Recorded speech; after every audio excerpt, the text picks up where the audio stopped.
Donc la pompe biologique, c'est un mécanisme qui transfère le CO2 de la couche de surface de l'océan vers les couches profondes de l'océan. Et ce mécanisme met en jeu la photosynthèse qui est réalisée par le phytoplancton. Donc le CO2 est transformé en matière organique particulière à l'intérieur des cellules de phytoplancton. Puis ensuite, une partie de ce carbone va retourner sous forme de CO2, notamment sous l'action des bactéries, et une autre partie va être transférée vers les réseaux trophiques supérieurs, et une autre partie va sédimenter dans le fond, dans les eaux profondes de l'océan, sous forme de détritus ou sous forme de cellules mortes, et c'est cette partie qui sédimente qu'on appelle la pompe biologique. Donc le CO2 passe de l'atmosphère dans la couche de surface de l'océan juste par un phénomène de dissolution.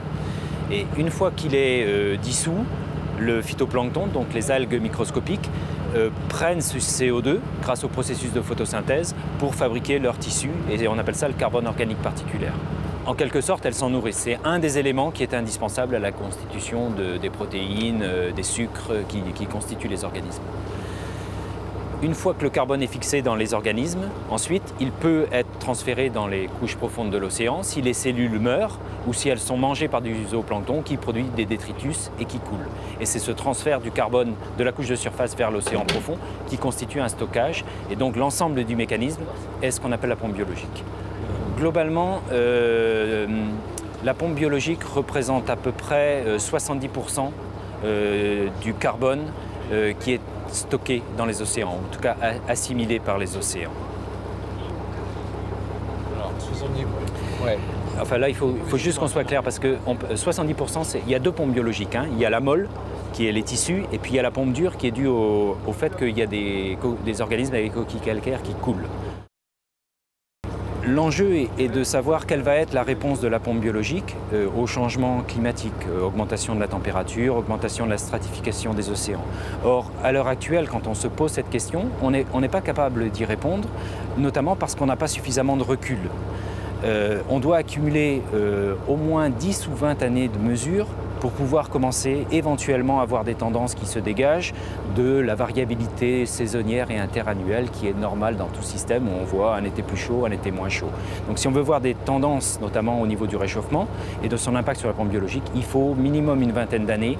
Et c'est pour ça qu'il faut absolument avoir des systèmes d'observation permanents, récurrents, qui observent l'océan et son fonctionnement de manière pérenne.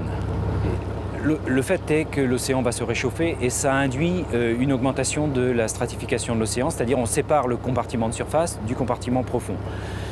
Cette augmentation du point de vue de la stratification, du point de vue de la pompe biologique, a deux effets qui sont un peu antagonistes. La stratification, ça favorise d'une certaine façon, et l'augmentation de la température, ça peut favoriser la croissance du phytoplancton parce que ça augmente la saison, parce qu'on augmente la température, et donc on peut penser que ça va augmenter la pompe biologique.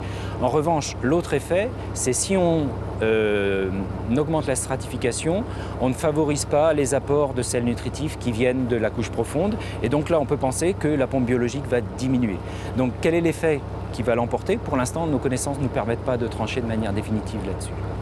Ce qui est sûr, c'est qu'on va observer des changements dans le siècle qui vient. Je pense que ça, c'est inéluctable. La machine est en marche. Les prédire, pour l'instant, notamment au niveau de l'activité biologique, c'est relativement difficile compte tenu de nos connaissances actuelles. Mais c'est évident que l'activité biologique dans l'océan va changer au cours du siècle qui vient. Être optimiste ou pessimiste, je pense que c'est simplement la machine est en marche et de ce point de vue-là, on ne peut pas l'arrêter. En revanche, il est probable qu'on puisse en atténuer les effets. Et là, clairement, la solution est dans la réduction des émissions. Il y a un certain nombre de scénarios qui sont évoqués, notamment au niveau de l'océan, comme quoi on pourrait éventuellement atténuer les effets du changement climatique en manipulant notamment la pompe biologique dans l'océan.